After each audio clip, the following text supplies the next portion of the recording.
everyone, welcome back to my channel. இந்த வீடியோல நம்ம சண்டே அன்னைக்கு எடுத்த vlog தான் வந்து பார்க்க போறோம். மார்னிங் ஒரு 10:30 போலவே வந்து சவுகார்பேட்டை கிளம்பி போயிட்டோம். தஷ்மந்த்க்கு வந்து டாய்ஸ்லாம் வாங்கிட்டு வரலாம்னு சொல்லிட்டு அவனுக்கு வந்து விளையாடுற இன்ட்ரெஸ்ட் வந்து ரொம்ப அதிகமாயிடுச்சு. ப்ளே ஸ்கூல்ல அந்த மாதிரி ஜாயின் பண்ணலாம் அப்படின்னு பார்த்தீங்கன்னா 9 to 12 தான் வந்து டைமிங்கும். பட் அங்கேயும் பார்த்தீங்கன்னா டாய்ஸ் கொடுத்தா என்கேஜ் பண்ண போறாங்க. அங்கே போய் கட்டுற அமௌண்ட்க்கு அவனுக்கு டாய்ஸாவே வாங்கி கொடுத்தா நம்மளே வீட்டிலேயே அவனை என்கேஜாக வச்சுக்கலாம் அப்படின்னு சொல்லிட்டு தான் டாய்ஸ் வாங்கி கொடுக்கலாம் அப்படின்னு முடிவு பண்ணோம்.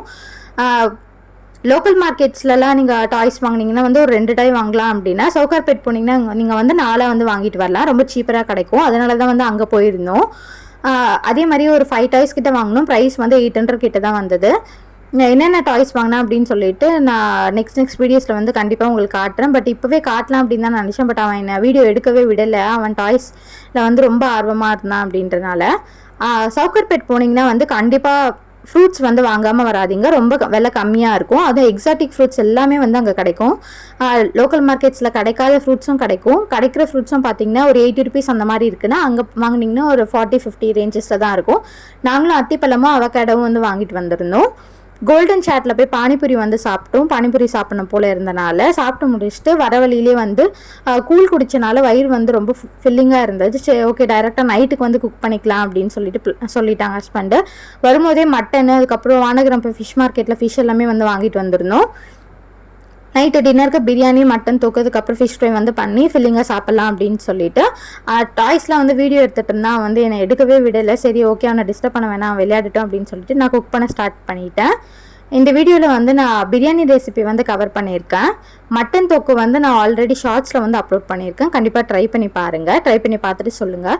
இந்த பபிள்ஸ்லாம் பார்த்தீங்கன்னா லோக்கல் மார்க்கெட்ஸில் வாங்கினீங்கன்னா வந்து ஒரு 50 ருபீஸ் 40 ருபீஸ் அந்த மாதிரி இருக்குன்னா அங்கே வந்து 25 ருபீஸ் தான் ஒன்று. நான் வந்து 2 வாங்கிட்டு வந்திருந்தேன் அவனுக்கு விளையாட வைக்கலாம் அப்படின்ட்டு. சாண்ட் டாய்ஸு, ஜைலோஃபோன்ஸ், அதுக்கப்புறம் பால் வந்து இந்த பம்ப் பண்ணி கேட்ச் பண்ணுற அது ஒன்று வாங்கிட்டு வந்தேன். அதுக்கப்புறம் ஒரு கார் வந்து வாங்கி கொடுத்துருந்தோம். 2 பேருக்கு வந்து மட்டன் பிரியாணி வந்து செய்கிறதுக்கான குவான்டிட்டி தான் வந்து இந்த வீடியோவில் சொல்லியிருக்கேன். ஆயில் பார்த்தீங்கன்னா நீங்கள் வந்து 50 ml எடுத்துக்கோங்க. அதாவது 1/4 கிலோ பிரியாணி வந்து 2 பேர் கரெக்டாக இருக்கும். 1 கப் ரைஸ்க்கு 50 ml வந்து ஆயில் எடுத்துக்கோங்க. அதுக்கப்புறம் 2 பட்டை, 4 லவங்கம், அதுக்கப்புறம் 2 ஏலக்காய் போட்டுக்கோங்க. அதுக்கப்புறம் பிரியாணி இலை வந்து ஆட் பண்ணிக்கோங்க. நட்சத்திர சோம்பு, உங்ககிட்ட வேறு என்னென்னலாம் வந்து கரம் மசாலாஸ் வெரைட்டிஸ் இருக்கோ எல்லாமே கூட நீங்கள் ஆட் பண்ணலாம். பட் நான் யூஸ்வலாக வந்து இதான் வந்து ஆட் பண்ணிகிட்ருக்கேன். டேஸ்ட் வந்து ரொம்ப சூப்பராக இருக்கும். இது எல்லாமே கொஞ்சம் நல்லா ஃப்ரை ஆனதுக்கப்புறமா இதில் வந்து ஆனியன் வந்து ஸ்லைஸ் பண்ணி வச்சுருந்தேன், அதை ஆட் பண்ணிக்கிறேன். நல்லா ஒரு பெரிய சைஸ் ஆனியனாக வந்து ஒரே ஒரு ஆனியன் தான் ஸ்லைஸ் பண்ணி வச்சுருந்தேன், அதை ஆட் பண்ணிக்கிறேன். நான் இன்றைக்கி பிரியாணி வந்து புல்லட் ரைஸ் வச்சு தான் வந்து செய்ய போகிறேன். இந்த ரைஸ் வந்து ரொம்ப சூப்பராக இருக்கும். நீங்கள் இந்த ரைஸில் வந்து பிரியாணி ட்ரை பண்ணதில்லை அப்படின்னா கண்டிப்பாக ட்ரை பண்ணி பாருங்கள். ஷாப்ஸில் வந்து கேட்டிங்கன்னா தருவாங்க புல்லட் ரைஸ் அப்படின்னு சொல்லிட்டு. புல்லட் ரைஸில் ரா ரைஸ் அப்படின்னு அதில் வந்து ட்ரை பண்ணி பாருங்கள். வெங்காயம் நல்லா வதங்கிறதுக்காக இதில் வந்து கூடவே கல்லுப்பு வந்து ஆட் பண்ணிக்கிறேன். நீங்கள் சமையலுக்கு வந்து தூள் உப்பு ஆட் பண்ணுறதை விட கல்லுப்பு ஆட் பண்ணிங்கன்னா ரொம்ப நல்லது. நான் மேக்ஸிமம் வந்து கல்லுப்பு தான் ஆட் பண்ணுவேன். சில ரெசிபீஸ்க்கு வந்து கல்லுப்பு ஆட் பண்ண முடியாது அப்படின்ற ரெசிபீஸில் தான் நான் வந்து தூளுப்பு வந்து ஆட் பண்ணுறேன். அதே மாதிரி நல்லா ஒரு பெரிய சைஸ் டொமேட்டோவும் வந்து நல்லா ஸ்லைஸ் பண்ணி வச்சுருந்தேன், அதையும் வந்து ஆட் பண்ணிக்கிறேன். இது எல்லாமே கிராம்ஸில் சொல்லணும் அப்படின்னு பார்த்தீங்கன்னா 100 கிராம்ஸ் ஆனியன், அதுக்கப்புறம் 100 கிராம்ஸ் வந்து டொமேட்டோ, இதுதான் வந்து மெஷர்மெண்ட்டு. இது நல்லா வதங்கினதுக்கு அப்புறமா இதில் வந்து ஜிஞ்சர் கார்லிக் பேஸ்ட் வந்து நான் ஆட் பண்ண போகிறேன். ஜிஞ்சர் கார்லிக் பேஸ்ட் வந்து நான் ஜிஞ்சர் அண்ட் கார்லிக் வந்து ஈக்குவல் அமௌண்ட்டில் போட்டு அரைச்சி பேஸ்ட் பண்ணி வச்சுருக்கேன். அதுலேருந்து வந்து ஒரு 1.5 டேபிள் ஸ்பூன் கிட்ட ஆட் பண்ணிக்கிறேன். ஆட் பண்ணிவிட்டு நல்லா வதக்கி விட்டுக்கோங்க. பிரியாணியோட டேஸ்ட்டே பார்த்தீங்கன்னா இதில் நல்லா வதக்குறதுல தான் இருக்குது. நல்லா வதங்கி வரும்போது தான் வந்து பிரியாணி வந்து ரொம்ப ஃப்ளேவர்ஃபுல்லாக வந்து கிடைக்கும். நல்லா வதங்கினதுக்கப்புறம் பார்த்தீங்கன்னா இதில் வந்து நம்ம கொத்தமல்லி, புதினா இது வந்து ஆட் பண்ண போகிறோம். அதை வந்து நல்லா வாஷ் பண்ணி நம்ம எடுத்து வச்சுக்கலாம். எடுத்து வச்சுட்டு ரெண்டுமே சேர்த்து வந்து ஒரு கையளவு இருக்க மாதிரி வந்து நான் இதில் ஆட் பண்ணிக்கிறேன். ஆட் பண்ணி இதுவும் பார்த்திங்கன்னா நல்லா வதங்கணும். அப்போ தான் அந்த ஃப்ளேவர் எல்லாமே வந்து நல்லா மிக்ஸ் ஆகி கிடைக்கும்.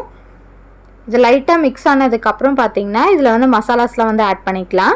கொஞ்சமாக வந்து மஞ்சள்தூள் ஆட் பண்ணிக்கோங்க. நான் வந்து மேக்ஸிமம் எல்லா ரெசிபீஸ்க்குமே வந்து மஞ்சள்தூள் ஆட் பண்ணுவேன். முக்கியமாக மஞ்சள்தூள் வந்து வீட்டில் அரைச்சதாக வந்து யூஸ் பண்ணுங்கள், கடையில் வாங்கி யூஸ் பண்ணாதீங்க.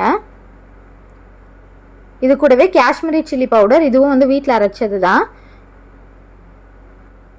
நான் ஏன் காஷ்மீரி சில்லி பவுடர் ஆட் பண்ணுறேன் அப்படின்னா கொஞ்சம் கலர் வந்து கொடுக்கும் அதுக்காக.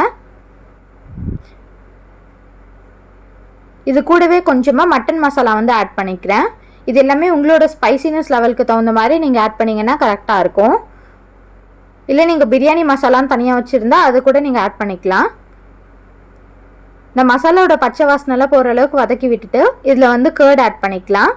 நீங்கள் வந்து எவ்வளோ எம்எல் வந்து ஆயில் எடுத்தீங்களோ அதே எம்எல்க்கு நீங்கள் கர்ட் வந்து எடுக்கணும். ஒரு 50 ml ஆயில் எடுத்தீங்க இல்லையா ஃபஸ்ட்டு, இப்போ வந்து ஒரு 50 ml வந்து கர்ட் எடுத்துருக்கேன்.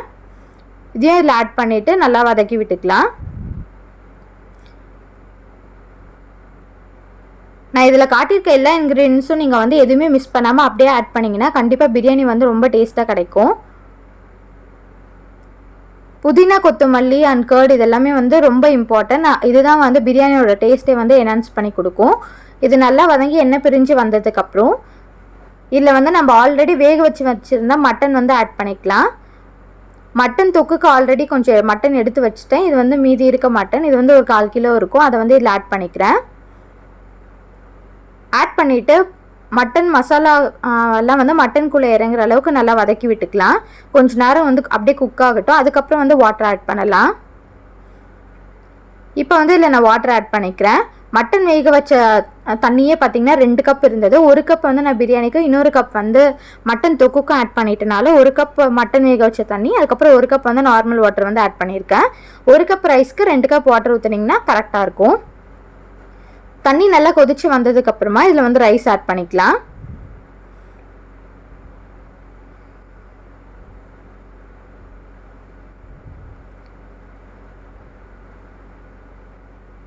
தண்ணி நல்லா கொதிச்சதுக்கப்புறமா இதில் வந்து உப்பு காரம் இருக்கா அப்படின்னு சொல்லிட்டு ஒரு டைம் செக் பண்ணிக்கோங்க. செக் பண்ணிவிட்டு அதுக்கப்புறம் இதில் வந்து நம்ம ரைஸ் ஆட் பண்ணிக்கலாம். கொஞ்சம் வந்து உப்பும் காரமும் வந்து கொஞ்சம் தூக்கலாக இருந்தால் தான் ரைஸ் போட்டோன்னே வந்து கரெக்டாக இருக்கும். இப்போ வந்து உங்களுக்கு கரெக்டாக இருக்க மாதிரி இருந்தால் இன்னும் கொஞ்சம் ஆட் பண்ணிக்கோங்க. அப்போ தான் ரைஸ் போட்டு வெந்ததுக்கப்புறம் வந்து உங்களுக்கு கரெக்டான டேஸ்ட்டில் கிடைக்கும். நான் வந்து ஒரு 1 hour வந்து ஊற வச்சுருந்தேன் அந்த புல்லட் ரைஸை, அதை வந்து இப்போ ஆட் பண்ணிக்கிறேன். தண்ணி இல்லாமல் வடித்து ஆட் பண்ணிக்கோங்க. ஆட் பண்ணிவிட்டு நான் மூடி போட்டெல்லாம் மூடலை, அப்படியே வந்து நான் குக் பண்ணிக்கிறேன். கடைசியில் வந்து டம் போட போகிறேன். அதனால் நல்லா ஹை ஃப்ளேமில் வச்சுருங்க. பட் அடிக்கடி வந்து மிக்ஸ் பண்ணி விட்டுட்டே இருங்க. தண்ணி நல்லா சுண்டி வரட்டும். சுண்டி வந்ததுக்கப்புறம் நான் காட்டுற அந்த ஸ்டேஜில் வந்து டம் போட்டிங்கன்னா உங்களுக்கு கரெக்டாக வெந்து வரும்.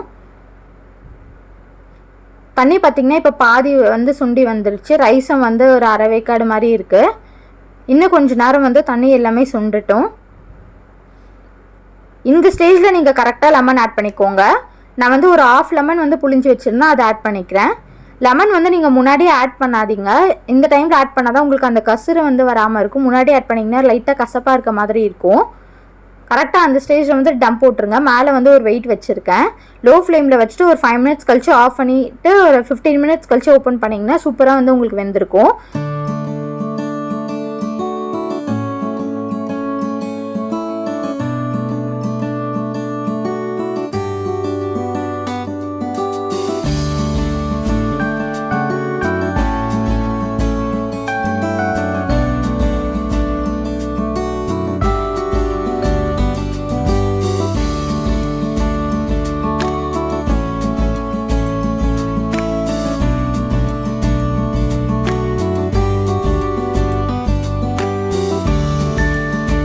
உங்களுக்கு பிடிச்சிருந்தா என்னோட சேனலுக்கு மறக்காமல் சப்ஸ்கிரைப் பண்ணிக்கோங்க. தேங்க்ஸ் ஃபார் வாட்சிங்.